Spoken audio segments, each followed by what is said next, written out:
Hi everyone, it's Randall with Carter Hill Honeybees, and in today's video I'm going to show you the nucs I just picked up this morning from a beekeeper local to my area.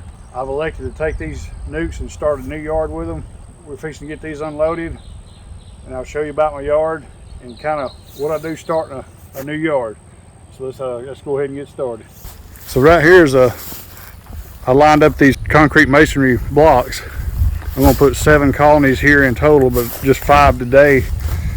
But I come in here a couple of days ago and brought me a bottom board. Got these pretty much leveled up within a quarter to half a bubble. Got them slightly angled to the front.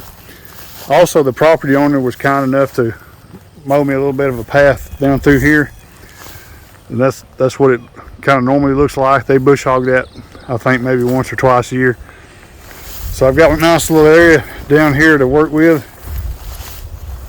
So once I got this set up, then I come in behind it. We didn't cut the little small trees back, so that gives me ample room to work back here. They did have a beekeeper that had some colonies up here previously, and he'd lost those colonies over the winter, and he's decided to downsize. And I've known these folks for a few years, and they knew I kept bees, so they asked me to help them out.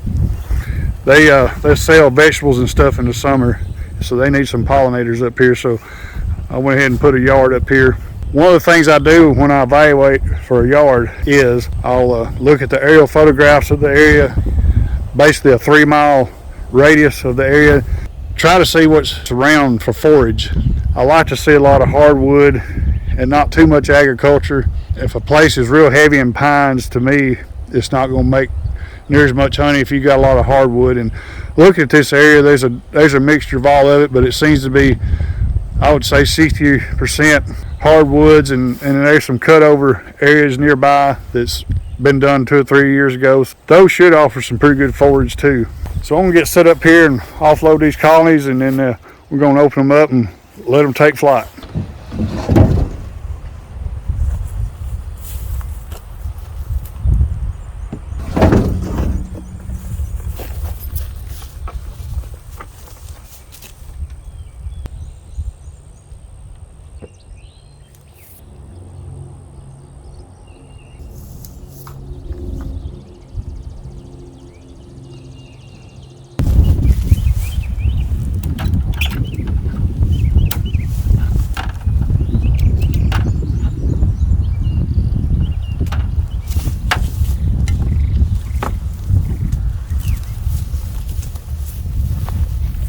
Got my hives in place here.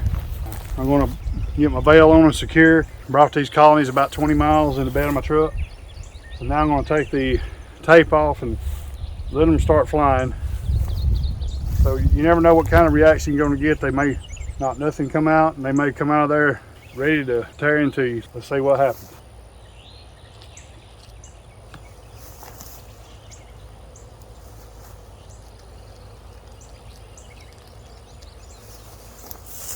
Yeah, they's ready to get out. It's a nice warm day.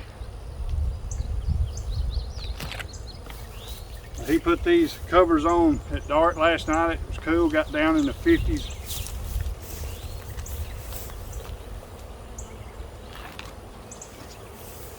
But they're not really aggressive. They're just coming out and kind of orienting, and I guess maybe doing a cleansing slide a little bit.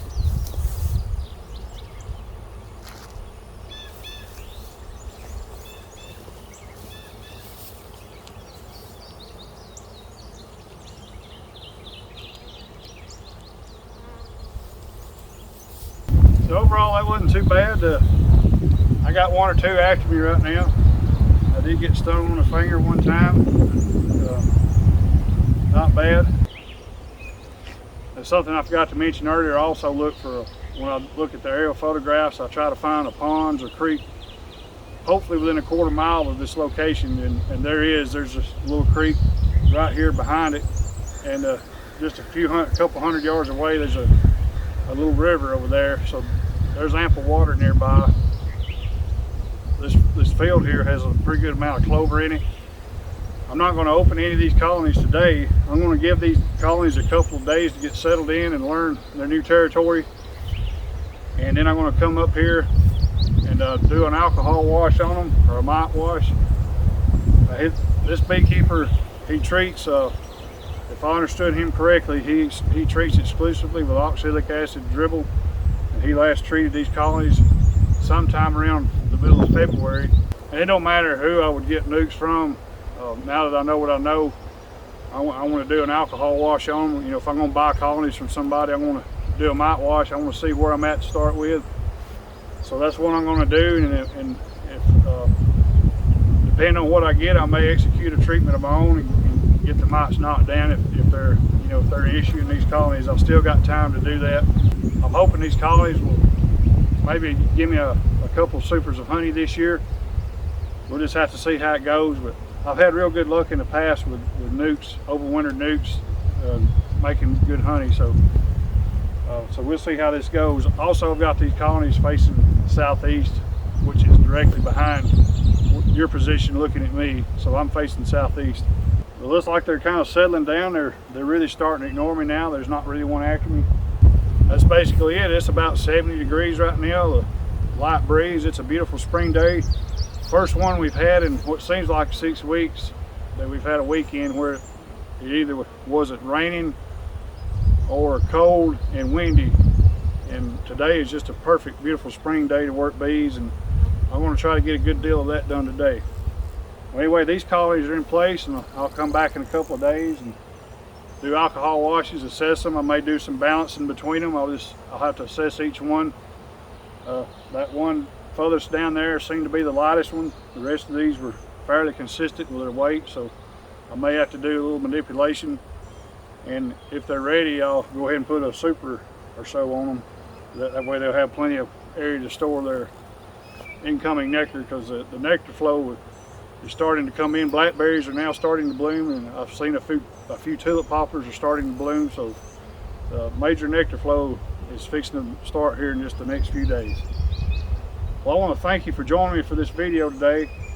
Never stop learning, and we'll catch you on the next one.